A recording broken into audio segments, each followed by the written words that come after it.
পরিবারের সাথে দেখা করে তাদের প্রতি আপনাদের কি প্রত্যাশা বা আশাবাদ ব্যক্ত করে গেলেন সেটা একটু যদি জানান। দেখুন, আমরা যখন আপনার সাথে কথা বলছি ঠিক সেই সময় আমাদের যারা সহপাঠী ছিল, যাদের সাথে আমরা মিছিলে স্লোগান দিয়েছি, আমাদের যারা বন্ধু তারা আজকে অনেকে আমাদের সাথে নাই।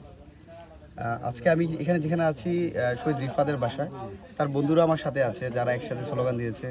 আজকে রিফাত কবরে শায়িত, আমাদের শহীদ রিফাত আর তার বন্ধুরা এখানে আছে। এবং তার মামার সাথে কথা হলো বিভিন্ন বিষয় নিয়ে। সে মাদ্রাসায় শিক্ষার্থী ছিল, একমাত্র সন্তান, তার বাবা নাই। পড়াশোনার পাশাপাশি তার পরিবার চালানোর জন্য সে টুকটাক কাজ করতো।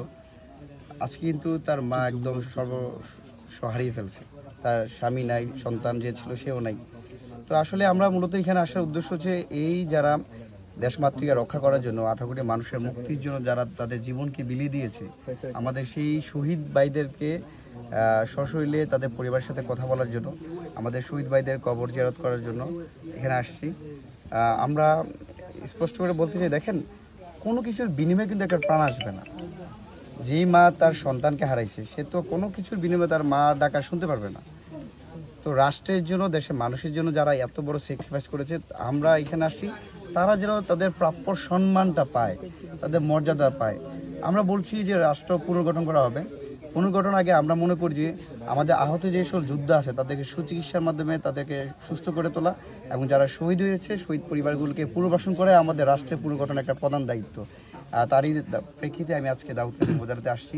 আমাদের এখানে 3 জন শহীদ হয়েছিলেন, শহীদ রিফাত, জাহিদ হাসান শিক্ষার্থী, আরেকজন হচ্ছে বাবু কর্মজীবী একজন মানুষ। আমরা সবসময় বলি, দেখেন, এই আন্দোলন বৈষম্যবিরোধী ছাত্র আন্দোলন বা শিক্ষার্থী সমাজ আহ্বান জেনেছে, এটা শুধু ছাত্র সমাজের আহ্বান না। সেই আহ্বানের ডাকে সাড়া দিয়ে কৃষক, শ্রমিক, মেহনতি মানুষ, সকল শ্রেণী পেশার মানুষ ঝাঁপিয়ে পড়েছে। আরেকজন এখানে কর্মজীবী মানুষ, সেও কিন্তু শহীদ হয়েছে। প্রত্যেকটা এখানে দল মত নির্বিশেষে, ধর্ম বর্ণ গোত্র নির্বিশেষে প্রত্যেকটা শহীদকেই যেন আমরা সম্মান দিতে পারি। এই দল হলে সম্মান বেশি হবে, তার নামটা আসবে, ওই দল হলে আসবে না। এই যে বাংলাদেশের যে কালচার, একটা টেবু রয়েছে, সেটা যেন আমরা ভেঙে একদম প্রত্যেকটা মানুষকে মূল্যায়ন করতে পারি, তার জন্য এখানে আসছি। এবং আমরা ফ্যামিলিগুলোতে কথা দিয়েছি যে যেগুলো শহীদ হয়েছে যে পরিবারগুলো, তাদেরকে পুনর্বাসন করার জন্য যা যা দরকার। শুধু আজকে আসছি, আপনারা মিডিয়া আসছেন, আমরা বড় বড় কথা বলে গেলাম, কিন্তু পরিবারগুলো দেখলাম না। এটা বাংলাদেশের সংস্কৃতি, আমরা সেটা চাই না। পরিবারগুলোকে যেন পুনর্বাসন করতে পারে এবং স্থায়ী সমাধান হোক। আপনি জানেন, ইতিমধ্যে অন্তর্বর্তীকালীন সরকারের মাননীয় প্রধান উপদেষ্টা ডক্টর মোহাম্মদ ইউনূস স্যারও বলেছেন একটা ফাউন্ডেশন তৈরি করা হয়েছে, যেই ফাউন্ডেশনের মাধ্যমে প্রত্যেকটা শহীদ পরিবারকে তারা স্থায়ী একটা সমাধান করা হবে। যেই সকল পরিবারে শিক্ষিত লোক আছে তাদেরকে সরকারি চাকরি দেওয়ার ব্যবস্থা, বা যারাই যেই পরিবারে আছে তাদেরকে যেন স্থায়ীভাবে বন্দোবস্ত করা যায়, সেই প্রক্রিয়া চলছে। আমরা বৈষম্যবিরোধী ছাত্র আন্দোলন সেই কাজকে সহায়তা করছি, কার্যক্রম করার চেষ্টা করছি। আমাদের সেই ধারাবাহিকতা থাকবে। তাদের কাছে আমরা আজীবন কৃতজ্ঞ, আজীবন ঋণী। যতদিন বাংলাদেশ থাকবে, যতদিন দেশের মানুষ থাকবে, ততদিন শহীদ রিফাত, শহীদ জাহিদ যারাই আছে তাদেরকে আমরা গভীর শ্রদ্ধাভাবে স্মরণ করবো। এবং শুধু শ্রদ্ধার মধ্যে নাই, আমরা ইমোশন দেখিয়ে না, ইমোশনের সাথে সাথে যেন আমরা পুনর্বাসন কাজটা করতে পারি। যারা এই অসহায় মানুষগুলো হয়ে গেছে তাদেরকে যেন আমরা পাশে থাকতে পারি, তারা যেন অসহায় না ফিল করে। আমার সন্তান হারাই গেছে, এই যে বুক ভরা আর্তনাদ, তারা যেন মনে করে যে আমার অনেকগুলো সন্তান আমাদের পাশে আছে, বিপদে যেন ডাকলেই আমরা আসতে পারি। এই একটা প্রক্রিয়া আমরা করতে চাই।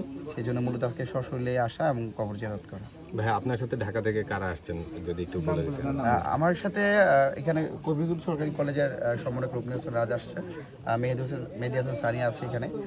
আমরা মূলত আসছি এখানে। পাশাপাশি আমি চেষ্টা করেছি আমাদের যারা দাউদকান্দি উপজেলা বা স্থানীয় পর্যায়ে যারা প্রতিকূল পরিবেশের নেতৃত্ব দিয়েছে, আমরা জানি এখানে খুবই মেসাকার পরিস্থিতি হয়েছিল, তারা জানতো সামনে গেলেই গুলি করে মেরে ফেলবে।